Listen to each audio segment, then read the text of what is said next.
से हम सैटेलाइट्स को लॉन्च करते हैं। ये आपके पुराने ज़माने से लेके, जैसे आप कीपैड यूज़ करते थे पहले के ज़माने में, अब यूज़ कर रहे हो स्क्रीन टच से लेकर, तो ये स्क्रीन टच समझिए, ये कीपैड है।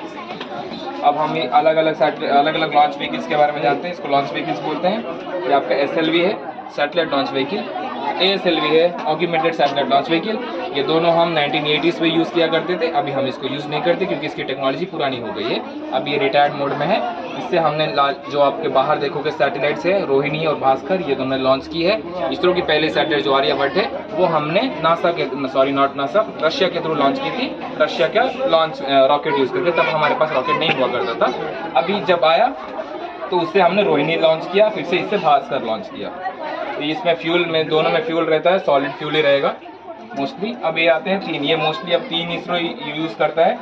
ये इसरो के 3 बच्चे हैं। ये पहला बच्चा है जिसका नाम है PSLV, ये दूसरे बच्चा है जिसका नाम है GSLV Mark 2, ये तीसरा बच्चा है जिसका नाम है GSLV Mark 3 या LVM 3। तो ये पहला बच्चा वो है, घर का वो बच्चा है जिसको काम करना बहुत ही पसंद है, जिसको काम करने में बहुत अच्छा लगता है, और काम जो भी करता है 100% डेडिकेशन के साथ, हिम्मत के साथ करता है। जो भी इसको वर्क जो करके आता है, तो इसलिए करके आने का मतलब इसको इसरो का वर्क हॉर्स भी बोलते हैं, क्योंकि आप जितने मिशंस देखते हो यही करता है 80 से 90%, और 80 से 90 नहीं, 70 से 80% ये करता है, 10 से 15% ये करेगा, और 5 से 4% ये करता है मिशन 100% में। तो ये वाला है PSLV मतलब polar satellite launch vehicle. ISRO 2 तरीके के सैटेलाइट लॉन्च करता है, एक पोलर सैटेलाइट, एक जियो सिंक्रोनस सैटेलाइट। तो पोलर सैटेलाइट वो होती हैं जो पृथ्वी से 600 से 1000 किलोमीटर की ऊंचाई पर रहती हैं। वो खाली पोल से पोल घूमेगी, north pole to south pole घूमेगी। उसके बाद पृथ्वी भी घूम रही है आपकी, तो ऐसे 18 से 20 बार घूमेगी ये सैटेलाइट। वो पोलर सैटेलाइट है, पूरा पृथ्वी कवर करने के लिए। ये 600 से 1000 किलोमीटर के ऊपर रहते हैं, वो ये सैटेलाइट छोड़ने के लिए काम आता है। ये आपके जो ऊपर लगे हुए व्हाइट कलर का दिख रहा है, ये कुछ नहीं, ये सैटेलाइट यहीं रहती है। ये जो व्हाइट कलर का है उसे बोलते हैं हीट शील्ड। सैटेलाइट उसी के अंदर स्टोर रहती है। आप बाहर जाओगे तो हीट शील्ड आपको देखने को मिलेगा। ये है 4 स्टेज सेपरेशन रॉकेट। जब ऊपर लॉन्चिंग होती है तो आपने देखा होगा अलग अलग पार्ट्स गिरते हैं, तो वो पार्ट्स को सेपरेशन बोलते हैं रॉकेट के टर्मिनोलॉजी में। ये 4 स्टेज में सेपरेट होगा। इसमें फ्यूल रहते हैं सॉलिड लिक्विड। इसमें रहेगा विकास इंजन रहेगा, जो आपको बाहर देखने को मिलेगा। इसमें भी विकास इंजन लगेगा, इसमें भी लगेगा। इसमें हम दोनों यूज़ नहीं किया करते थे क्योंकि ये पुराने ज़माने के, हम थोड़े बहुत कम थ्रस्ट वाले, कम फोर्स वाले रॉकेट्स यूज़ किया करते थे, नॉट रॉकेट, इंजन यूज़ किया करते थे। अभी हम तीनों में विकास इंजन यूज़ कर रहे हैं, जो आपको बाहर देखने को मिलेगा। इसने अब फेमस मिशन क्या क्या किए हैं, ये लेके गया है चंद्रयान 1, मंगलयान, आदित्य L1, 104 सैटेलाइट जो इसरो ने वर्ल्ड रिकॉर्ड बनाया था, वो भी यही लेके गया था। अभी हाल ही में हमने 1 जनवरी को 2024 में हमने इससे ये फिर से लॉन्च किया है। सैटेलाइट का नाम है एक्सपोसैट, जो ब्लैक होल की स्टडी के बारे में भेजा है। इसरो की पहली सैटेलाइट। दुनिया में ऐसे खाली 2 देश है जिन्होंने ब्लैक होल के लिए सैटेलाइट भेजा है। इसरो उसमें से आगे, उससे पहले अमेरिका के पास थी, अब इसरो के पास और एक सैटेलाइट है। ये है पूरा PSLV के बारे में। अब आते हैं GSLV Mark 2। ये इसरो का नॉटी बॉय है। ये कभी काम करेगा, मन होगा तो काम करेगा, नहीं होगा तो बोलेगा ब्लास्ट हो जाता हूँ बीच में ही जाके। ये वो वाला बच्चा है, बीच में जाएगा, काम करने भेजे हैं, जाके क्रिकेट खेलने लगेगा। तो ये वो वाला बच्चा है, नॉटी बॉय है। इसलिए इससे मिशन ज़्यादा इसके फेमस कुछ किए नहीं है इसने। आप इसमें 2 बात याद रख सकते हो कि ये 3 स्टेज रॉकेट है। इसमें क्रायोजेनिक इंजन रहता है। अब क्रायोजेनिक क्या होता है मैं आगे चल के बताऊंगा क्रायोजेनिक करता क्या है। अभी के लिए 3 स्टेज रॉकेट है। ये मोस्टली जियो सिंक्रोनस सैटेलाइट्स को लॉन्च करने के लिए यूज़ करते हैं। जियो सिंक्रोनस सैटेलाइट ये है जो पृथ्वी से 36,000 किलोमीटर की ऊंचाई पर रहती हैं, वो है जियो सिंक्रोनस सैटेलाइट। आप जितने भी फ़ोन यूज़ कर पा रहे हो, इंटरनेट यूज़ कर पा रहे हो, सभी ये सैटेलाइट की वजह से यूज़ कर पा रहे हो। यहाँ पे हम कम्युनिकेशन सैटेलाइट को रखते हैं 36,000 किलोमीटर पे।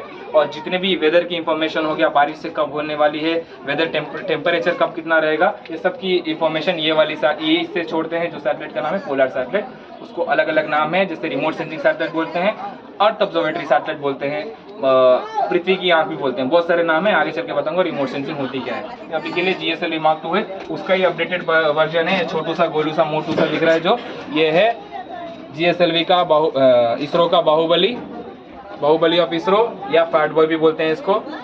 इसरो इसको बहुत ही लाड प्यार से खिलाती पिलाती है, बड़ा करती है। बहुत दिन टाइम लगता है इसको बनाने में और बहुत खर्चा लगता है, तो इसीलिए इसरो इसको बहुत कम यूज़ करती है। लेकिन जब भी ये लॉन्चिंग करता है पूरा 100% सक्सेस रेट रहता है इसका। अभी तक इसने 4 लॉन्चेस किए हैं, चारों के चारों सक्सेसफुल रहेंगे।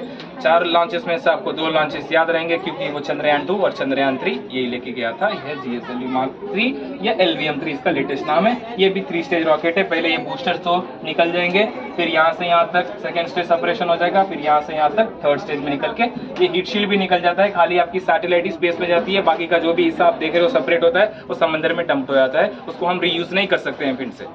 अब आप चलते हैं, अब आपने जाना लॉन्च व्हीकल्स के बारे में। इसको लॉन्चिंग कहाँ से करते हैं, आप जो आपके राइट साइड में जो दिख रहा है ये वाला, वो है लॉन्च पैड।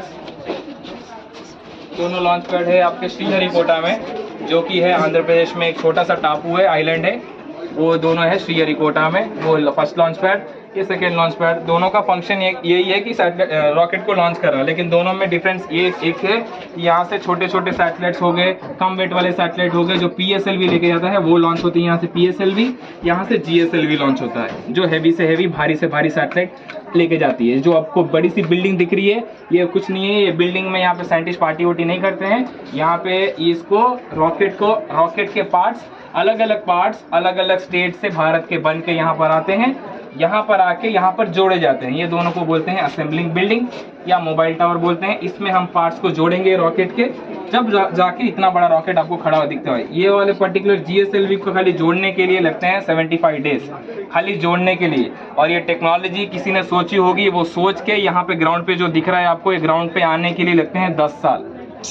10 साल लगते हैं आपको जो दिख रहे हैं टेक्नोलॉजी डेवलप करने के लिए।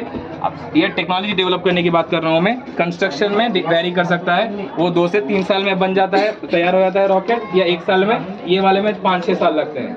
इसमें फ्यूल कॉम्पोजिशन अलग अलग रहता है।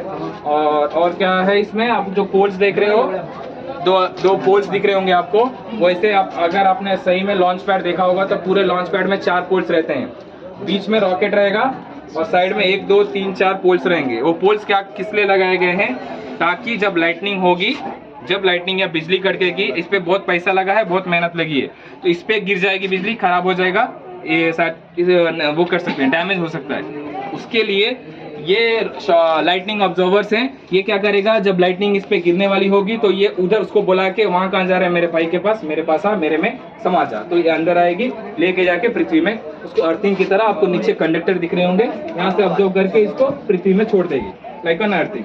तो ये ऐसे काम करता है।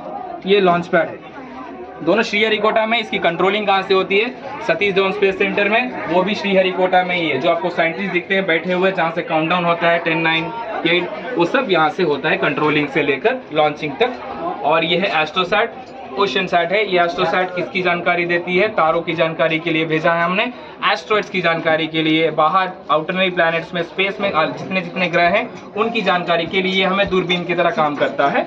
ये वो है। ये दोनों आप जो देख रहे हो ये रिमोट सेंसिंग सैटेलाइट ही हैं, जो कि 600 से 1000 किलोमीटर पृथ्वी की ऊंचाई पे रहती हैं। ये है आपका ओशन सैट, ओशंस की जानकारी के लिए ये भेजा गया है। ओशन की जानकारी के लिए मतलब ओशन में टेम्परेचर कितना है, कहाँ है, मछलियाँ कहाँ है, कितनी टेम्परेचर है, ओशन में कोई फंसा हुआ है, शिपिंग करने गया है, उसकी भी इंफॉर्मेशन देगी, पेट्रोलियम है कहाँ है नहीं है उसकी इंफॉर्मेशन, ओशन में कुछ भी हो ये इंफॉर्मेशन देगी। ये है ओशन सैट।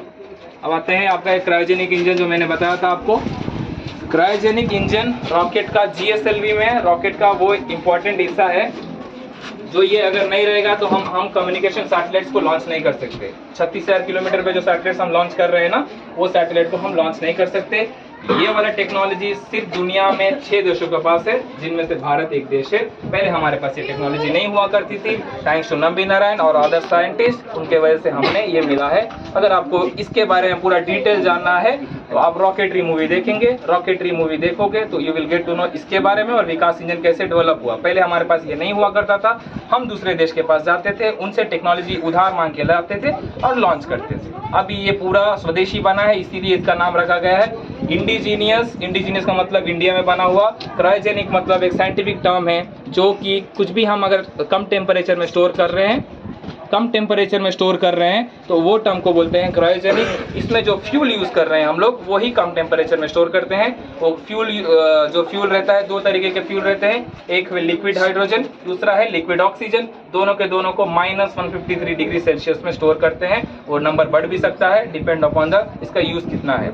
ये फ्यूल टैंक है, ये नीचे इसके इंजन लगे रहेगा जो कि बोलते हैं क्रायोजेनिक इंजन। इसके नीचे विकास इंजन को भी हम यूज़ करते हैं। ये रॉकेट को मेनली 36,000 जितने भी सैटेलाइट को मेनली 36,000 किलोमीटर पे पहुंचाना हो या भारी से भारी सैटेलाइट को ले जाने में ये काम करता है। अगर ये नहीं रहेगा तो हम कम्युनिकेशन सैटेलाइट नहीं यूज़ करते। कम्युनिकेशन मतलब जो आप इंटरनेट यूज़ कर रहे हो, एक दूसरे से बात कर पा रहे हो, और इंटरनेट बैंकिंग, ATM कार्ड, ये सब इसी की वजह से हो पा रही है। मतलब ये सैटेलाइट ये लॉन्च करता है। अगर ये नहीं रहेगा तो आपको कम्युनिकेशन सिस्टम नहीं बनेगा। और इसीलिए इंडिया में डेटा चीप रेट में मिलता है, 10 रुपये में 1 GB मिल जाएगा कंपेयर टू अदर कंट्रीज। वहाँ पे 1 GB 100 रुपये में, 200 रुपये में मिलता है, जो कि आपके 10 रुपये में मिल रहा है। ये सब इसी सैटेलाइट के बारे में आगे चल के बताऊंगा मैं। कम्युनिकेशन सैटेलाइट होती क्या है, ये है RLV मतलब रीयूजेबल लॉन्च व्हीकल। जैसे जैसे हम टेक्नोलॉजी के साथ आगे बढ़ते जाएंगे उस तरह हमारे रॉकेट्स के स्टेजेस कम होते जाएंगे। अगर आपने वहाँ ध्यान दिया होगा तो हम 4 से 3 पे आ गए हैं, पूरा 5 से 4, 4 से 3, अब 3 से 2 पे आ गए। ये है 2 स्टेज रॉकेट। इसरो अभी डेवलप कर रही है इसे। डेवलप मतलब इसका टेस्टिंग चल रहा है अभी हम करंटली इसको यूज़ में नहीं है। इसको टेस्टिंग होने के बाद से आने वाले सालों में जब बच्चे ये बड़े हो जाएंगे तो मे भी इसमें हम जाए, आपको देख सकते हो इसमें सैटेलाइट ले जाए या एस्ट्रोनॉट्स को ले जा सकते हैं। ये 2 स्टेज है, यहाँ से यहाँ तक एक स्टेज है, रॉकेट है S900 बूस्टर से, यहाँ से यहाँ तक एक आपके स्पेस शटल की तरह है। ये क्या करेगी, इसको ये बूस्ट कर देगा। ये वाला जो हिस्सा है ये स्पेस में जाएगा, इसमें जो भी रहेंगे वो मिशन कंप्लीट करेंगे, फिर से वापस पृथ्वी पे आ जाएंगे। सेम लाइक जैसे एरोप्लेन लैंड करती है वैसे ही लैंड करेगा ये। और इसको फिर से हम रीफ्यूल करेंगे, फ्यूल भरेंगे, फिर से यूज़ कर सकते हैं। वो वाली टेक्नोलॉजी में मैंने बताया कि खाली सैटेलाइट स्पेस में जाती है, बाकी वाला हिस्सा सब स्ट्रेट अवे डंप्ड हो जाता है। सब मेहनत सब कुछ बर्बाद हो जाती है, मतलब यूज़ नहीं कर सकते। बर्बाद कुछ नहीं होता, सैटेलाइट तो ऊपर जा रही है तो बर्बाद कुछ नहीं, लेकिन मेहनत और टाइम ज़्यादा लग रहा है, पैसे भी ज़्यादा लग रहा है और इसको कुछ यूज़ नहीं होता। तो इसी के लिए इसरो ने ये डेवलप कर रहा है टेक्नोलॉजी। अभी यूज़ नहीं करता, अभी ट्रायल फेस में चल रहा है। अब आते हैं इसरो का one of the greatest mission पे आते हैं। जैसे आप चंद्रयान 3 कर रहे हो, बच्चे के मुंह पे, टीचर्स के मुंह पे चंद्रयान 3 है, उसी तरह आने वाले सालों में ये गगनयान आपके मुंह पे रहेगा। मुंह में बात रहेगा कि गगनयान क्या है ये जानते हैं। गगनयान एक इसरो का बहुत ही बड़ा मिशन है जिसमें हमारे 3 एस्ट्रोनॉट्स, भारतीय एस्ट्रोनॉट्स स्पेस में जाएंगे, अंतरिक्ष में जाएंगे। वहाँ पर 3 दिन रहेंगे। वहाँ पर 3 दिन रह के ये खोज करेंगे कि वहाँ पे स्पेस में रहते कैसे हैं, कैसे खाते हैं, कैसे बैठते हैं। जो भी हम पृथ्वी पे जो भी एक्टिविटीज़ करते हैं वो स्पेस में करेंगे, स्टडी करेंगे कि और क्या कर सकते हैं जिससे इंप्रूवमेंट होगा। उसके बाद 3 दिन के बाद से पृथ्वी में वापस आ जाएंगे। तो ये वाली टेक्नोलॉजी क्या करेगी, ये एक छोटा सा हिस्सा है वो पूरा मिशन का। ये वाला पूरा पार्ट आपके GSLV बाहुबली के ऊपर लगा रहेगा। वो है बाहुबली, आपका GSLV होगा। ये वाला पूरा हिस्सा उसके ऊपर लगा रहेगा। इसके अंदर हमारे एस्ट्रोनॉट्स बैठे रहेंगे। ये कैप्सूल है, इसके अंदर इतना कैप्सूल है आपका, इसमें हमारे एस्ट्रोनॉट्स बैठे रहेंगे। यहाँ से यहाँ तक ये जो दिख रहा है छोटा सा रॉकेट है। तो ये टेक्नोलॉजी आपको जो दिख रही है इसका नाम है क्रू एस्केप मॉड्यूल। ये क्या करेगा कि आप समझो कि हम लॉन्चिंग के दिन पे आ गए हैं, अब लॉन्चिंग होने वाली है, इसमें एस्ट्रोनॉट्स बैठ चुके हैं, लॉन्चिंग होने वाली है। जब लॉन्चिंग होने वाली है तो समझिए लॉन्चिंग हो ही रही है, तभी फ्यूल लीकेज हो गया और ब्लास्ट हो गया। तो ब्लास्ट हो गया तो हमारे एस्ट्रोनॉट जो बैठे हैं उनकी जान को खतरा हो गया है। तो ये ऑटोमेटिकली इसमें इनबिल्ट ऐसा सिस्टम लगाया है इमरजेंसी के तौर पे कि क्या करेगा, ये ऑटोमेटिकली ये 3 बूस्टर दिख रहे हैं, ऑटोमेटिकली इनिशियल हो जाएंगे और बूस्ट करके वो लॉन्च व्हीकल से अलग कर देंगे और हमारे एस्ट्रोनॉट्स की जान बच जाएगी। इसमें नो रिस्क है। इससे पहले हम एस्ट्रोनॉट्स को नहीं, पहले हम भेजेंगे एक रोबोट को, ह्यूमनॉइड रोबोट जाएगा, 3 दिन वो भी रहेगा, उसके बाद से हम एस्ट्रोनॉट्स को भेजने वाले हैं। उनको बचाने के लिए टेक्नोलॉजी है इमरजेंसी पर्पस के लिए। इसका नाम है क्रू एस्केप मॉड्यूल। ये है गगनयान, ये है रिसैट, रिसोर्सैट, दोनों रिमोट सेंसिंग सैटेलाइट है। तो हम जानते हैं रिमोट सेंसिंग सैटेलाइट्स होती क्या है। मैंने जो बताया था आपको पोलर सैटेलाइट्स के बारे में, वो सीधा आप ये भी जान सकते हो कि ये भी पोलर सैटेलाइट ही एक तरीके की, लेकिन डिफरेंस ये है कि 600 से 1000 किलोमीटर पे रहेंगी ये, और ये पोल टू पोल नहीं घूमेंगी, ऐसे भी घूम सकती हैं हॉरिजॉन्टल वे में भी, और ये रहती हैं बहुत पृथ्वी के करीब भी, इसलिए इसको पृथ्वी की आंख भी बोलते हैं, आई ऑफ अर्थ बोलते हैं, और अर्थ ऑब्जर्वेटरी सैटेलाइट भी बोलते हैं, क्योंकि इसका काम ही है पृथ्वी पे कुछ भी चल रहा हो हमें इंफॉर्मेशन देना। जैसे कि ये क्या क्या इंफॉर्मेशन देगी, एक थोड़े बहुत एग्जाम्पल दिखा दे रहा हूँ आपको। कहीं तूफान उठ रहा है समुद्र में, ये हमें इंफॉर्मेशन देगी, यहाँ पे पर्टिकुलर रीजन में तूफान उठ रहा है। कोई फंसा है डिजास्टर मैनेजमेंट की तरह काम करेगी, कोई फंसा है नाव पे, आप जाके उसको बचा लो। अब कहीं फॉरेस्ट ज़्यादा है तो ये बताएगी फॉरेस्ट एरिया यहाँ ये रीजन में ये स्टेट पे फॉरेस्ट ज़्यादा है, कहीं पे फॉरेस्ट नहीं है खाली लैंड है तो वहाँ बताएगी। अब समझिए कहीं पे बिल्डिंग ज़्यादा बन रही है पेड़ को काट के तो वो भी बताएगा। नदियाँ कहाँ है, पहाड़ कहाँ है, सभी की जानकारी पृथ्वी पे जो भी चल रहा है हमें। अब आपके फ़ोन में टेम्परेचर दिखता है रोज़ 32 डिग्री सेल्सियस, ये वही सेंस करके देती हैं। रिमोट सेंसिंग का मतलब होता है मैं आपको देख रहा हूँ, ये मेरी आइस मेरे ब्रेन को सिग्नल दे रही है, इंफॉर्मेशन दे रही है, लेकिन मैं आपको टच नहीं कर रहा हूँ फिजिकली। तो वही टेक्नोलॉजी से ये भी काम करती है, सेंस करती है, इंफॉर्मेशन को गैदर करती है और हमें प्रोवाइड करती है बिना किसी फिजिकल कॉन्टैक्ट के। That is remote sensing satellites. जो आप वो उधर दो एस्ट्रोसैट ओशन सैट्स देखिए वो भी रिमोट सेंसिंग है। ऊपर आप जो देख रही हैं रीसैट है, ये पिक्चर्स भी निकालने में काम आती है। पिक्चर निकालने के लिए खाली स्पेशली भेजी गई है कार्टोसैट 2 सीरीज। ये वाले थोड़े पिक्चर्स इसने भेजे हैं, आपको जो पिक्चर देख रहे हो वो पिक्चर्स इसी ने भेजे हैं। IRS मतलब Indian remote sensing satellite, foreign city से ये अपने भेजे हैं। तो आप सोच रहे होगे कि जब बादल लगेगा तब कैसे फोटो भेजेगी, जब काले काले बादल लग जाएंगे तब कैसे फोटो भेजेगी, ये उसी के लिए ये भेजी गई है स्पेशली। ये है RISAT radar imaginary satellite. R मतलब रेडार, आई मतलब इमेजनरी, सैट मतलब सैटेलाइट। ये रेडार के थ्रू बादल में पेनिट्रेट करेगी, पेनिट्रेट करके फोटो निकाल के भेजेगी हमें रेडार में। ये है रिसोर्स सैट, एग्रीकल्चर के इंफॉर्मेशन के लिए भेजी गई है। एग्रीकल्चर के जितने भी एस्पेक्ट्स हो, जैसे कि बारिश कब होगी कब नहीं होगी, पानी में कितने कण है, पानी में नहीं मिट्टी में कितने कण है से लेकर क्या कब बोना चाहिए, सब इंफॉर्मेशन ये हमें प्रोवाइड करेगी। ये है रिसोर्स सैट, ये है रिमोट सेंसिंग सैटेलाइट्स के कुछ यूजेस। ये है अब कम्युनिकेशन सैटेलाइट, यही जो मैं बात कर रहा था, यही सैटेलाइट 36,000 किलोमीटर की ऊंचाई पर रहती है पृथ्वी के ऊपर, और इसी के वजह से आप इंटरनेट यूज कर पा रहे हो, टीवी देख पा रहे हो, टीवी में serials, live matches, cricket match, ATM card, PhonePe, Google pay, सब इसी के वजह से कम्युनिकेशन कर पा रहे हो, एक दूसरे से बात कर पा रहे हो। ये सैटेलाइट्स नहीं रहेंगी तो हमारे फोन की तरह हम भी हंग हो जाएंगे, एक ही तरह कि फोन नहीं चल रहा है, कुछ भी नहीं चल रहा है, एक जगह चुपचाप बैठ जाएंगे। तो ये वन ऑफ द मेन, ऐसे हमारे पास है 18 सैटेलाइट्स है कम्युनिकेशन के लिए खाली। ऐसे तो इसरो के पास 300 प्लस सैटेलाइट्स हैं, जिनमें से 18 ये हैं, 40 प्लस ये रहती है। 18 सैटेलाइट्स में जिनमें से आपको ये अलग अलग रीजन दिख रहा होगा। पेट्रोल पंप यहाँ पे दिख रहा होगा, पेट्रोल पंप पे हम इंटरनेट यूज करते हैं, कैसे ATM कार्ड यूज करते हैं, वो भी इसी के वजह से। आपको बैंक दिख रहा होगा, इंटरनेट बैंकिंग चलती है। ये पोल से ये वो है एंटीना है, एंटीना से गैदर हो रहा है इंफॉर्मेशन। तो इस पे पिक्चर रिप्रेजेंटेशन दिखा रहा है। इसकी मेन सैटेलाइट होती है GSAT। ये GSAT की सीरीज दिख रही होगी आपको, जैसे आईफोन के सीरीज है 1, 2, 3, 15 तक ले गई है ना, उसी तरह GSAT की सीरीज है। इसरो हर दूसरे साल में एक सीरीज लॉन्च करते रहता है, कुछ अपडेट करके। तो इस तरह हमारे पास G30 तक ले है, यहाँ पे 1 साल का नहीं है, 2020 का G30 तक ले हमने छोड़ा है। ये कम्युनिकेशन सैटेलाइट्स के बारे में आपका है। GSAT मतलब जियो सिंक्रोनस सैटेलाइट। अब यहाँ पे आपके आते हैं बड़े से मिशन पे जो सभी के मुंह पे रहता है, ये है चंद्रयान 3। चंद्रयान 3 और चंद्रयान 2 में एक ही अंतर था कि चंद्रयान 2 में हमने प्रोपल्शन मॉड्यूल, चंद्रयान 2 में हमने प्रोपल्शन मॉड्यूल जैसे कि ऑर्बिटर, लैंडर, रोवर भेजा था। चंद्रयान 3 में हमने अलग से ऑर्बिटर नहीं भेजा था, हमने खाली भेजा था लैंडर और रोवर। लैंडर का नाम है विक्रम, रोवर का नाम है प्रज्ञान। ये वाला इसके अंदर से ही निकला है, ये थोड़ा बहुत इंफॉर्मेशन कलेक्ट करता है, ये वाला इसको इंफॉर्मेशन देगा। ये क्या करेगा, जो एंटीनास दिख रहे हैं ये वाले, जो ऑर्बिटर गोल गोल घूम रहा है ना मून के, ये मून का सरफेस है, वो उसको भेजेगा, और वो ऑर्बिटर जो है वो पृथ्वी में हमारे अलग अलग सेंटर से वहाँ पे भेजेगा। ये ऐसे काम करता है। और ये जहाँ पे लैंड किया था वो पॉइंट का नाम है शिव शक्ति पॉइंट या तिरंगा पॉइंट, जो हमारे माननीय प्रधानमंत्री ने दिया था उसका नाम। और इसका नाम विक्रम इसलिए पड़ा क्योंकि हमारे जो संस्थापक हैं, जो father of Indian space program है, उनका नाम है विक्रम, डॉक्टर विक्रम साराभाई, उनके नाम पे ही रखा गया है विक्रम। ये है थोड़ी बहुत इंफॉर्मेशन विक्रम की। ये लॉन्च किया गया 14 जुलाई 2023 को और लैंडिंग हुई है 23 अगस्त 2023 में। ये है एप्पल सैटेलाइट जो आप देख रहे हो। ये एप्पल सैटेलाइट कुछ नहीं है। एप्पल सैटेलाइट जब इसरो को पता नहीं था कि सैटेलाइट लॉन्च कैसे करते हैं, तब उन्होंने फ्रांस के साथ कोलैबोरेट किया था।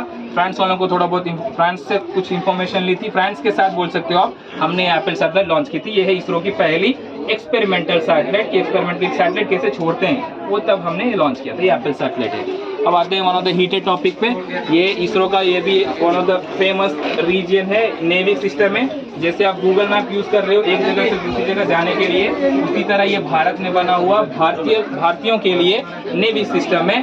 ये जो आप ऊपर देख रहे हो ये है सैटेलाइट। अगर आपको भारत में ट्रैवल करना है तो आप जीपीएस नहीं यूज़ कर करके, जीपीएस जो अमेरिका का है, नेविक ये इंडिया स्वदेशी भारत का है। ये भी जैसे जीपीएस काम करता है लोकेशन बताने के लिए, ये भी भारत के लिए ही बना हुआ है। जीपीएस पूरा वर्ल्ड के लिए है, ये भारत में रहने वाले लोगों के लिए है। तो ये ऐसी 7 सैटेलाइट हम स्पेस में भेज चुके हैं, इसरो ने भेजा है नेविगेशन के लिए। ये सैटेलाइट का नाम है Indian regional navigation satellite system. ना कि भारत में, भारत के बॉर्डर कंट्रीज, बॉर्डरिंग स्टेट से 1500 किलोमीटर इधर, 1500 ऊपर, 1500 नीचे, पूरा कंट्रीज को कवर, पूरा नहीं 1500 किलोमीटर एरिया कवर करेगा ये वाली सैटेलाइट। अगर भारत में आपको एक जगह से दूसरी जगह जाना है तो ये यूज़ करके जा सकते हो इंस्टेड ऑफ जीपीएस। इसकी एक्यूरेसी रेट जीपीएस से कंपेयर किया जाए तुलना में ज़्यादा है। एक्यूरेसी रेट का मतलब है अगर आप इससे कुछ भी लोकेशन भेजते हो दूसरे पर्सन को, तो पर्सन को अब जब वो पर्सन आपके पास आएगा तो 5 से 10 मीटर के रेडियस में आपको दिख जाएगा। अगर आप जीपीएस से करते हो तो वो पर्सन जो आएगा, आपको जो लोकेशन भेजा है आपको, वो 15 से 20 मीटर यहाँ वहाँ भटके रहेगा कि रे कहाँ गया कहाँ गया। तो ऐसे ही वो वाले फ्लो इसरो ने फाइंड आउट किया और इसमें डाल के नेविगेशन सिस्टम बना दी। ये सिस्टम बहुत ही गुस्से में बना हुआ सिस्टम है। हमारे साइंटिस्टों को जब गुस्सा आया तो हमारे साइंटिस्टों ने ना तोड़ा फोड़ा, हमने साइंटिस्टों ने एक सिस्टम भी बना दिया जिसका नाम है नेविगेशन सिस्टम। ये क्यों बना? क्योंकि हमें कुछ भी इंफॉर्मेशन चाहिए होती थी, हमारे पास नेविगेशन के सैटेलाइट्स नहीं थे पर्टिकुलर की। जैसे 1970s में पाकिस्तान के वॉर था हमारा, तो हमने क्या किया था, इस हमारे पास उनका लोकेशन जाना था हमको कि वो कहाँ कहाँ है। तो हम गए थे नासा के पास, अमेरिका के पास, उनकी एक्सिस सैटेलाइट की एक्सिस मांगने के लिए कि थोड़ा इन्फॉर्मेशन दे दो कि कहाँ कहाँ है। उन्होंने साफ इनकार कर दिया था।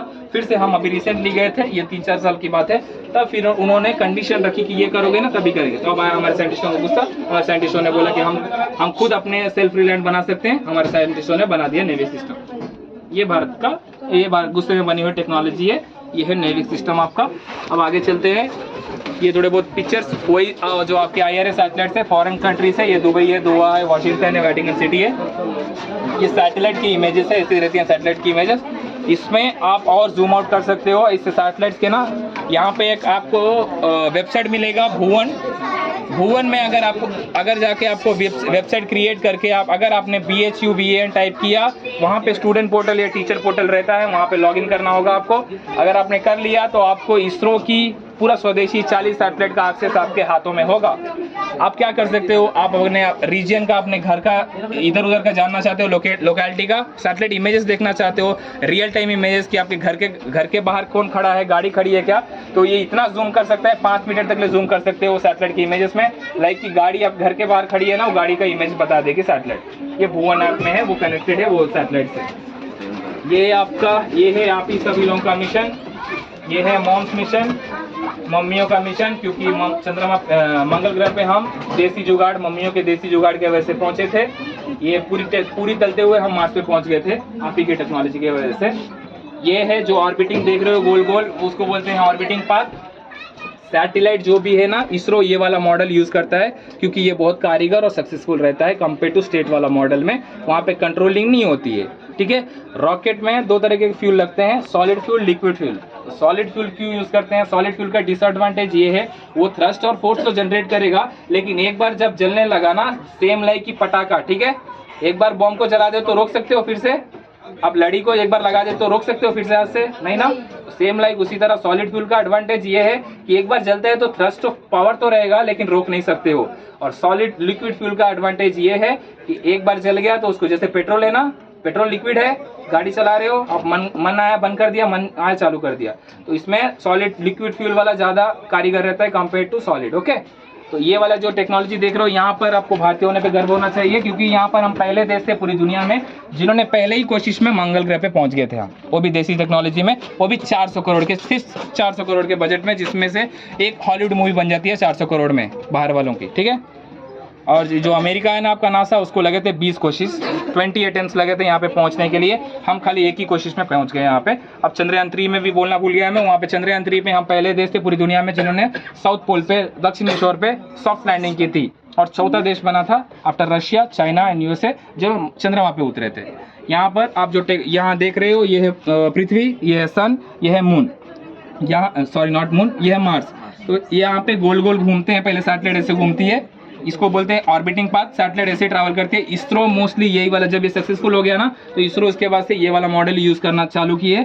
ये इसमें कारीगर ये रहता है, आपको आगे चल के बताऊंगा कि स्टेट क्यों नहीं जाते हम लोग, ऐसे गोल गोल ही क्यों घूमते हैं। अभी के लिए पृथ्वी है, ये सन है। अभी ये पहले इसके चक्कर लगाएगी 2 महीने, 3 महीने, 4 महीने, 5 महीने, 6 महीने, 7 महीने, 8 महीने, 9 महीने, 10 महीने, 11, 12, 13, 14, 15 महीने लगे थे यहाँ पे पहुँचने के लिए ऑर्बिटिंग करते हुए। कितने महीने? 15। हाँ, 15 महीने लगे थे। तो यहाँ पे अपना यहाँ पे डेट है, आप पढ़ सकते हो कब लॉन्चिंग हुई थी। 5 नवंबर 2013 को लॉन्च किए थे हमने और पहुँचे थे हम इसके ऑर्बिट में 14 सितंबर 2014 को हम पहुँचे थे। ये है मंगलयान, जो आपको ये सैटेलाइट दिख रही है, ये कुछ नहीं, ये मंगलयान है। आपको 2000 के नोट पे भी यही दिखता है, यही मंगलयान है आपका।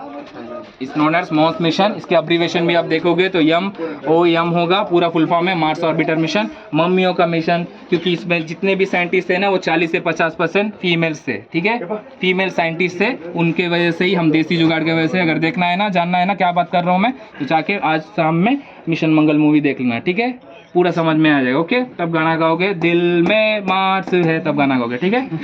यहाँ पे आ जाओ, ये है चंद्रयान 1। इसमें ना लैंडर था ना रोवर था, ठीक है। ये खाली एक सैटेलाइट है। इसको इसरो वालों ने काम दिया था, क्या दिया था कि बेटा चंद्रयान 1 बेटा जाओ और पानी की खोज करके आओ। तो आप गए, ऐसे गया, ऐसे बोला इसरो पापा यहाँ पे पानी है, अच्छा चलता हूँ बाय, चलता हूँ बाय, इसलिए बोला। ये 3-4 महीने काम किया, उसके बाद से क्रैश हो गया जाके, ठीक है। यहाँ पर हम पहले देश थे जिन्होंने पानी की खोज किया था चंद्रमा की सतह पे। दुनिया में अभी तक किसी ने खोज नहीं किया था, किसी ने बताया कि पानी है चंद्रमा की सतह पे, ठीक है। ये आप जो देख रहे हो यही ऑर्बिट चंद्रयान 2, चंद्रयान 3 भी ऐसे ही गया है। इसको बोलते हैं ऑर्बिटिंग पाथ। ऐसे ऑर्बिटिंग करते करते हमको लगते हैं 40+ दिन, 40 से ज़्यादा दिन लगते हैं पहुँचने के लिए, 1.5 महीने। ये ऑर्बिटिंग कैसे काम करता है आपको आइडिया देता हूँ छोटा सा। पहले ऑर्बिट ऐसे घूम रहा है, यहाँ पे लॉन्चिंग हो गई है, ऐसे ऑर्बिट जा रहा है। अभी इंजन ऑफ है, सब कुछ ऑफ है, सोलर पैनल्स एक्टिवेट नहीं हुए हैं। अभी ये जा रहा है ऑर्बिट, ग्रेविटेशनल फोर्स से ही अपना यूज करके जा रहा है, गुरुत्वाकर्षण से। जब यहाँ आ जाएगा ना तो बैंगलोर में रिमोट कंट्रोलिंग सेंटर है, वहाँ से इसके बूस्टर्स ऑन कर दिए जाएंगे, मतलब इसका इंजन ऑन कर देंगे। कैसे? इंजेक्शन पॉइंट बोलते हैं, ऐसे ऑन कर दिए, ठीक है। फिर से ऑफ क्यों बोल रहा हूँ, जिसने मिशन मंगल मूवी देखी है उसको समझ में आ जाएगा। पूरी तल रहे हैं हम लोग, जब गर्म है तो तेल में डाल रहे हैं, पूरी तेल में डाल दे रहे हैं, फिर से गैस ऑफ कर दे रहे हैं, ठीक है। जब तक तेल गर्म रहेगा 2-3 पूरी तल दिए हैं, फिर से ऑन कर दिए। मिशन मंगल मूवी देखना, मैं जो बोल रहा हूँ वो बोल रहा हूँ, ठीक है, वही रहेगा। तो ये पहले हम ऐसे करेंगे, फिर से एक यहाँ पे आएगा, फिर से इंजन ऑफ, ये ग्रेविटेशनल फोर्स की वजह से गोल गोल घूमेगी, फिर से यहाँ पे आएगी, फिर से तीसरे ऑर्बिट में घुसना है, फिर से इंजेक्ट, यहाँ से बैंगलोर से कंट्रोल हो रहा है, इंजन ऑन, फिर से पुश कर दिया, इंजन ऑफ, फिर से घूमेगी। ऐसे 5 से 6 बार घूमी थी, ऑर्बिटिंग की थी। उसके बाद से ये स्पेस में आ जाती है, ये वाला होलो स्पेस है। उसके बाद ये इनिशियलाइज हो जाते हैं। ये है सोलर पैनल, इसके अंदर बैटरीज रहती है। अब फ्यूल की तरह काम करेगा ये। अब फ्यूल इसको क्या करेगा, हम इसके गुरुत्वाकर्षण ग्रेविटी से दूर जा रहे थे, अब क्या करेंगे, इसमें उल्टा घुसेंगे हम लोग, इसके ग्रेविटी में घुसेंगे, इसके ऑर्बिट में घुसेंगे। अब इसमें चंद्रयान 2 में हमने ऑर्बिट में घुस के ये क्या किया था, इसके गोल गोल घूमते हुए इंफॉर्मेशन प्राप्त किया था कि यहाँ पे पानी है। चंद्रयान 2 में क्या किया था, चंद्रयान 2 यहाँ पे आया था, यहाँ पे क्रैश हो गया था। चंद्रयान 3 यहाँ पे लैंड किया है, ये वाले पार्ट पे साउथ पोल है। ये है आपका थोड़ा बहुत इंफॉर्मेशन, ठीक है। जैसे गाड़ी को इंजन की जरूरत होती है, उसी तरह रॉकेट को इंजन की जरूरत है। ये है आपका रॉकेट का मेन इंजन, इसका नाम है विकास इंजन। इसका नाम विकासी क्यों पड़ा, क्योंकि ये विकास का मतलब होता है उन्नति। जो इसरो कर रहा था उन्नति, उस पर बोल सकते हो। और इसमें एक हमारे विक्रम साराभाई का नाम छुपा हुआ है। VI मतलब विक्रम, A मतलब अम्बालाल उनका पापा का घर का नाम, और S मतलब साराभाई। ये है विक्रम साराभाई। ये है रॉकेट का मेन इंजन। ये GSLV PSLV में यही यूज़ होता है एज ए मेन रॉकेट, जो थ्रस्ट जनरेट करता है, एनर्जी प्रोवाइड करता है रॉकेट को ऊपर जाने के लिए। ये मेन इंजन है। इसको हम 1970 से यूज़ कर रहे हैं। इसमें जो साइंटिस्ट इन्वॉल्व थे, नंबी नारायण, जो मैंने बताया, वो उनकी टेक्नोलॉजी और उनके साथ जो साइंटिस्ट थे उनके वजह से ये पॉसिबल हो पाया। ये इसरो ने स्वदेशी अपने भारत में बना हुआ रॉकेट का इंजन है, और क्रायोजेनिक इंजन भी पूरा स्वदेशी भारत में बना हुआ है। अब आते हैं आपके ये पहली इसरो की पहली लॉन्च की हुई सैटेलाइट्स। ये आपका है आर्यभट्टा, ये है भास्कर, ये है रोहिणी। आर्यभट्टा जो दिख रही है आपको सैटेलाइट, ये हमने लॉन्च किया था 1975-75 में। लॉन्च किया था, ये हमने रशिया के थ्रू लॉन्च किया था, रशिया की लॉन्च व्हीकल्स या रॉकेट यूज़ करके। ये इसरो ने अपना रॉकेट यूज़ नहीं किया था इसमें। अब आते हैं भास्कर में, ये हमने लॉन्च किया था 1979 में। ये इसरो ने खुद अपने लॉन्च व्हीकल यूज़ करके किया था। लॉन्च व्हीकल यूज़ जो किया था वो लॉन्च व्हीकल का नाम है ASLV, augmented satellite launch vehicle. अब ये लास्ट वाली जो दिख रहे हो, ये है रोहिणी सैटेलाइट। ये लॉन्च किया था इसरो ने SLV यूज़ करके। ये इसरो इन 1980 में ये इसरो की पहली एक्सपेरिमेंटल रिमोट सेंसिंग सैटेलाइट है, जो इसरो को जब पता नहीं था कि रिमोट सेंसिंग सैटेलाइट कैसे छोड़ते हैं लोअर अर्थ ऑर्बिट में, तब इसरो ने एक्सपेरिमेंट के तौर पे छोड़ा था 1980 में। ये है रोहिणी सैटेलाइट। ये थोड़े पुराने ज़माने के सैटेलाइट्स हो गए। ये है आपका हीट शील्ड जो मैं बता रहा था, जिसमें सैटेलाइट रहती है। रॉकेट का जो टॉप वाला हिस्सा है वाइट कलर का, उसी यही वाला हिस्सा है जो आपको दिख रहा है। हीट शील्ड करती क्या है, हीट शील्ड में क्यों हीट शील्ड इसका नाम की इसलिए पड़ा क्योंकि जब हम ऊपर जाएंगे तो हमको फ्रिक्शन पे ग्रेविटी लगेगा, ग्रेविटी से यहाँ पे हीट जनरेट होगा और ऊपर एटमॉस्फेयर में जाएंगे तो हमको डस्ट पार्टिकल्स मिलेंगे, वाटर वेपर के छोटे छोटे पानी वाले पार्टिकल्स मिलेंगे, जिसके कारण सैटेलाइट खराब होने के चांसेस रह सकते हैं। तो हीट शील्ड क्या करेगा, उस इस सभी एस्पेक्ट्स को कवर करते हुए हीट शील्ड सैटेलाइट को बचाएगा। और जब सैटेलाइट अपने लोकेशन पे पहुंचने वाली होती है तो GSLV में सेकेंड स्टेज में सेपरेट हो जाता है, PSLV में थर्ड स्टेज में सेपरेट होता है। ऐसे ऐसे निकल जाएगा और सैटेलाइट स्पेस में प्लेस हो जाती है। तो ये हीट शील्ड का काम ये है।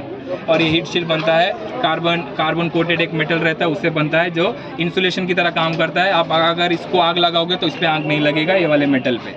ये इंसुलेशन मेटल से बनता है, PMF मेटल भी बोलते हैं उसको। So this is all about heat shield. Hello, my name is Sujit Chauhan from NRSC Hyderabad. I work as a technician in NRSC and I am involved in a outreach group of NRSC. Thank you.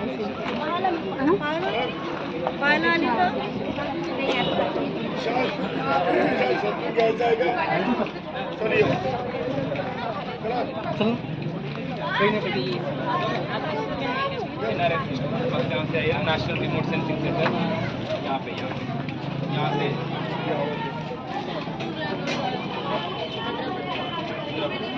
गाड़ी भी वहाँ से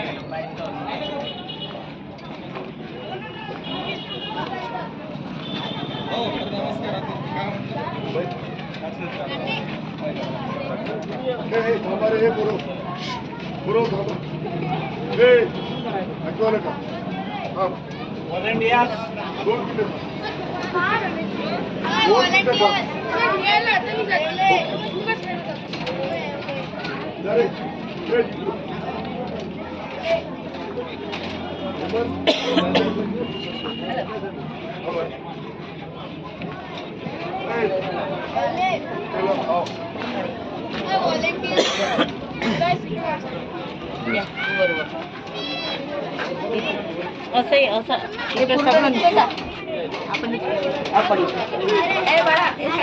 information तुम्हाला जे जे समजवलं जाईल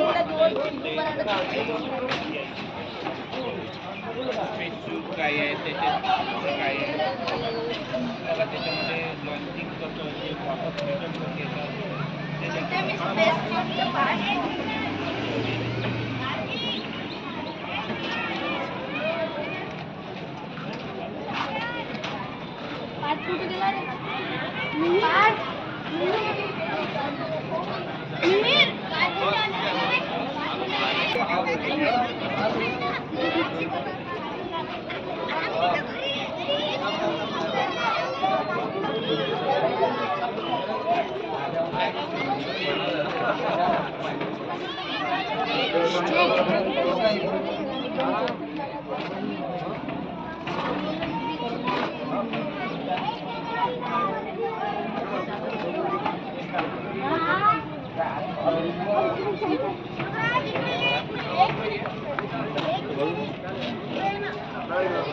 बाजूला बाजूला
नाही आला चांगला. कौतुक असेल तुमच्या ह्याच्यात का नाही फोटो चांगला आपल्या सगळ्यांचा.